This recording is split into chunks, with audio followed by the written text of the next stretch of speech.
کہ سرکار جب بھی مسکرائے، امتی نے پوچھا محبوب بتاؤ اب کیا ابر کرم برسا، اب کیا اللہ کا فیصلہ ہے؟ یہاں تک کہ ایک موقع پر ہمارے آقا صلی اللہ علیہ وسلم حضرت ام حرام بنت ملحان جو سرکار علیہ السلام کی رضائی خالہ ہیں، اس میں دو روایتیں ہیں کہ یا تو سرکار کے والد کی رضائی خالہ ہیں یا سرکار کی ہیں، دونوں صورتوں میں سرکار کی محرمہ ہیں، اور محرمہ وہ ہوتی ہے کہ جس کے ساتھ ساری زندگی نکاح جائز نہ ہو۔ تو دوپہر کا جو آرام جسے قیلولہ کہا جاتا ہے سنت بھی ہے، تو سرکار ان کے ہاں آ کر یہ آرام فرماتے۔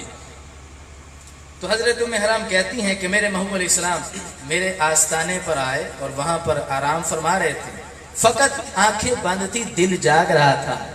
بخاری شریف میں ہے میرے آقا علیہ السلام فرماتے تنام عنایا ولا ینام قلبی، کا آنکھیں اگرچہ بند ہو جاتی ہیں دل پھر بھی جاگتا ہے۔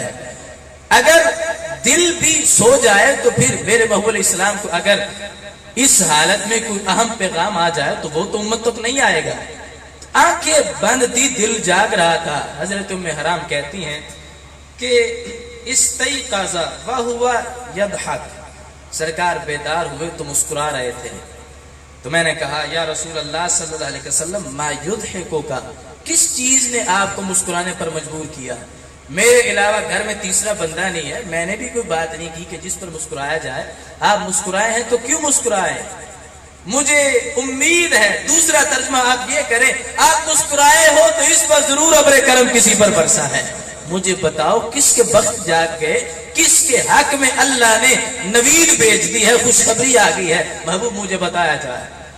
تو میرے آقا علیہ السلام فرماتے ناس من امتی عرض علی غزاة فی سبیل اللہ، کیا ام حرام سو رہا تھا تو مجھ پر اللہ نے میری امت کا ایک لشکر پیش کیا، میں دیکھ رہا ہوں کہ وہ لشکر قبرص پر حملہ کرنے کے لیے، فتح کرنے کے لیے سمندر کی پشت پر سوار ہو کر جا رہے ہیں، اور وہ جس وقت میدان جہاد کے لیے نکلے ہیں حملہ کیا تو میں کیا دیکھتا ہوں ملوکن علی الاسرہ، انہوں نے حملہ کیا، اللہ نے فتح دی، فتح کے بعد وہ بادشاہ بن کر تختوں پہ بیٹھ کر مسکرائے، میں ان کو مسکراتا دیکھ کر ان کے تبسم میں مسکرایا، وہ وہاں مسکرائے، وہ وہاں خوش ہوئے، میں یہاں پہ خوش ہو گیا۔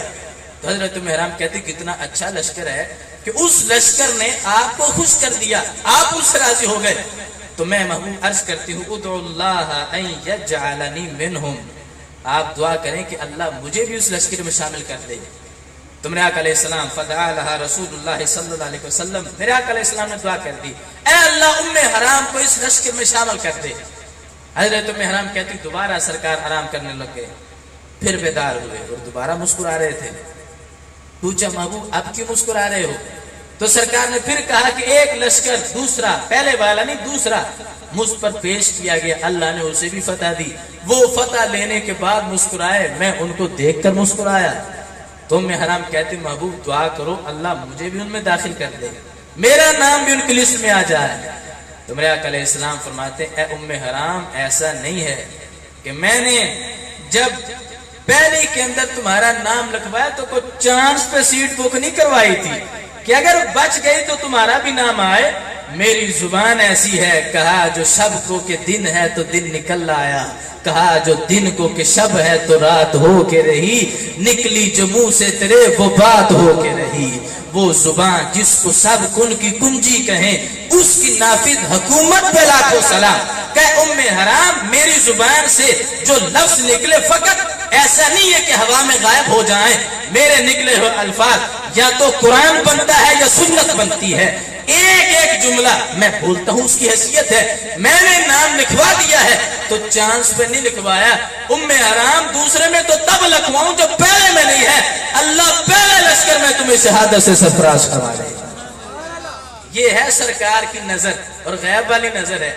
اور یہ کہاں پر واقع ہوا کہ سرکار نے جس کی پیشن گوئی فرمائی کہ لشکر گیا اس نے حملہ کیا، تو یہ فتح جس وقت ہوئی تو زمانہ کس کا تھا؟ فکہتی ہیں فراکبت ام حرام البحر فی زمن معاویہ رضی اللہ تعالیٰ عنہ، حضرت عثمان غنی کے زمانہ میں حضرت امیر معاویہ کی سرپرستی میں جب حملہ کیا گیا، ام حرام اس میں تھی، دو خلیفوں کا وقت گزر چکا، تیسرے خلیفہ ہیں اور سرپرستی حضرت امیر معاویہ کی ہے، تو اس